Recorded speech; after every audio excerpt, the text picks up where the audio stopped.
O livro de Gênesis traz não só a origem do nosso planeta, como também os primeiros passos dos seres humanos. Adão e Eva no jardim do Éden, o pecado da maçã, a expulsão para a terra, os filhos Caim e Abel. São passagens relativamente rápidas da Bíblia, mas que escondem metáforas importantes para entender o que a fé cristã diz sobre nós. Caim e Abel, por exemplo, são irmãos com personalidades completamente distintas. Enquanto Abel representa o herdeiro, o bom filho, e o espiritualista, Caim é o arquétipo do trabalhador terreno, preso na realidade física, cheio de pecados e, claro, um péssimo e ingrato filho. Não é segredo que Caim matou Abel por inveja, no primeiro assassinato registrado na Bíblia. Mas pouco se fala sobre o castigo que Caim recebeu de Deus antes de ser exilado. E essa passagem do 4º capítulo traz alguns dados bem interessantes sobre algo que pode ter influência em nossas vidas até hoje. Muitos acreditam que a maldição e a consequente marca que Caim passou a ter foram passadas de geração a geração e se tornaram parte integrante da espécie humana. Você acredita nisso? Será que a marca de Caim, um detalhe da vida do primeiro assassino da história bíblica, virou também uma marca na minha, na sua, na nossa história? E se for verdade,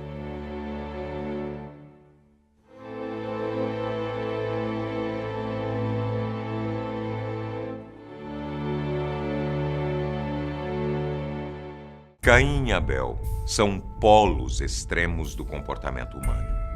Entre as escrituras judaicas e cristãs, Abel é descrito como um homem calmo e correto, enquanto Caim é bárbaro e temperamental.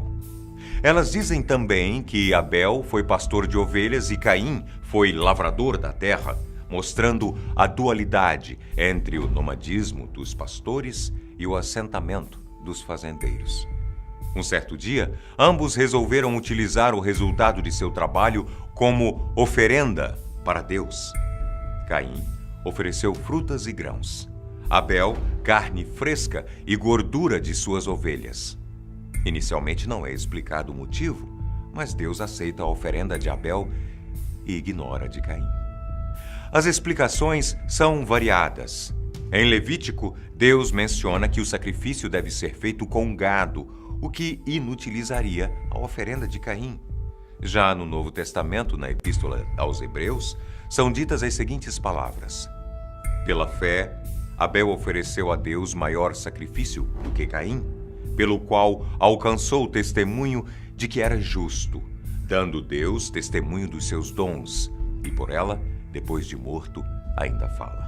A primeira epístola de João também menciona como Caim era do maligno e por isso matou seu irmão, o que talvez tenha convencido Deus de que sua oferenda não poderia ser aceita.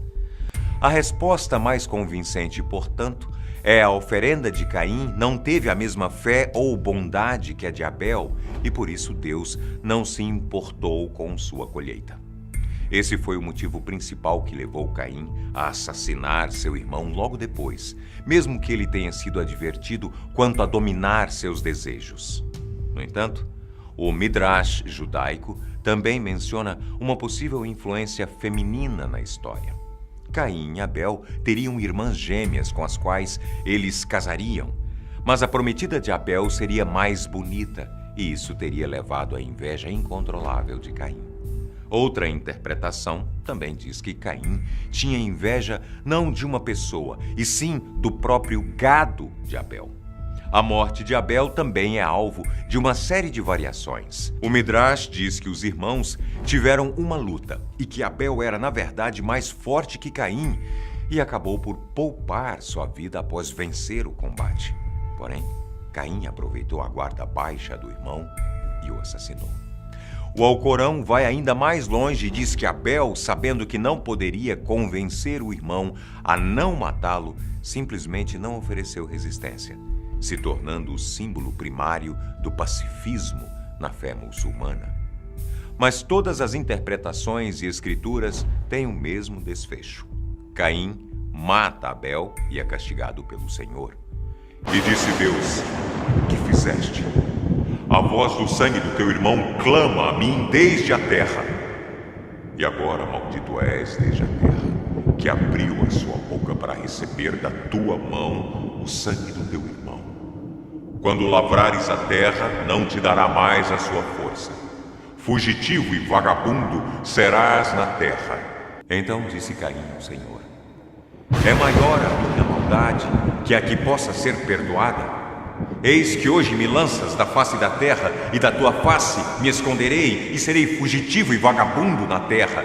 E será que todo aquele que me achar me matará? O Senhor, porém, disse-lhe: portanto, qualquer que matar a Caim 7 vezes será castigado. E pôs o Senhor um sinal em Caim, para que o não ferisse qualquer que o achasse. O sinal, geralmente conhecido como a marca de Caim, é objeto de várias discussões teológicas. Ela seria responsável por protegê-lo de potenciais assassinos que poderiam matá-lo por causa do seu próprio crime. Muitos dizem que isso se deve à impaciência de Deus em relação ao livre arbítrio que concedeu aos homens. Depois de ser decepcionado por Adão e Eva e depois por Caim, ele resolveu intervir à sua maneira, literalmente impedindo que as pessoas matassem por vingança ou ódio, visto que só ele tinha o poder de tirar a vida. Estudos bíblicos também dizem que Deus foi ainda mais impiedoso. Sua marca era, sim, para impedir que Caim fosse morto, mas para que ele sofresse vivo. Sua maldição dizia que ele nunca mais conseguiria fazer o que fez por toda a sua vida até então: plantar. Sua vida se resumiria a habitar terras inférteis e sem poder morrer ou ser morto. No entanto, ninguém sabe dizer se essa marca é algo realmente físico, como uma cicatriz ou uma tatuagem. O termo original poderia ser traduzido como sinal, aviso, lembrança ou mesmo presságio.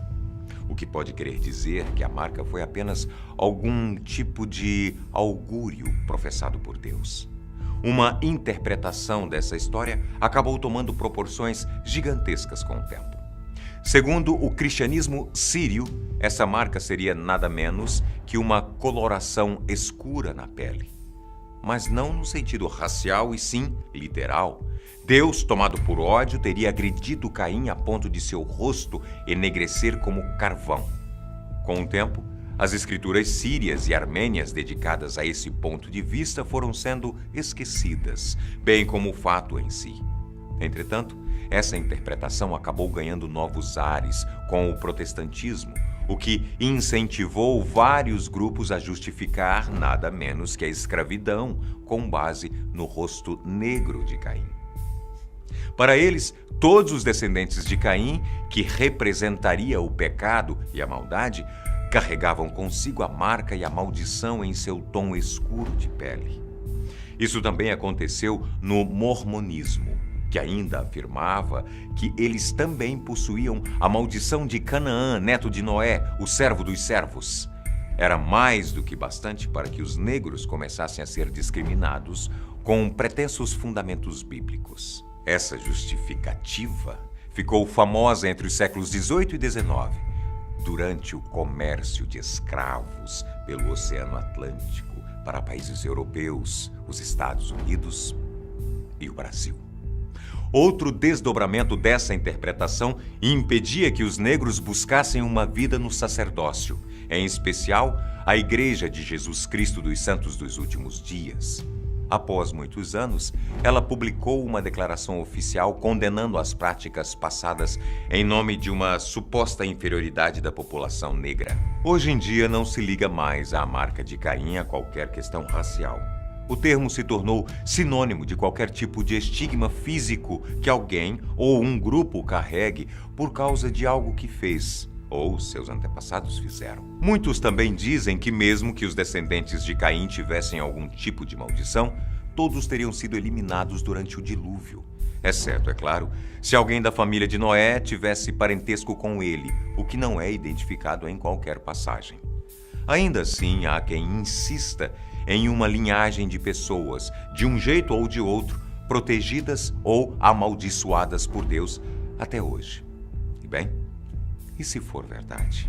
Esse foi o programa de hoje. Esperamos que você tenha gostado e aprendido algumas novidades sobre Caim e Abel.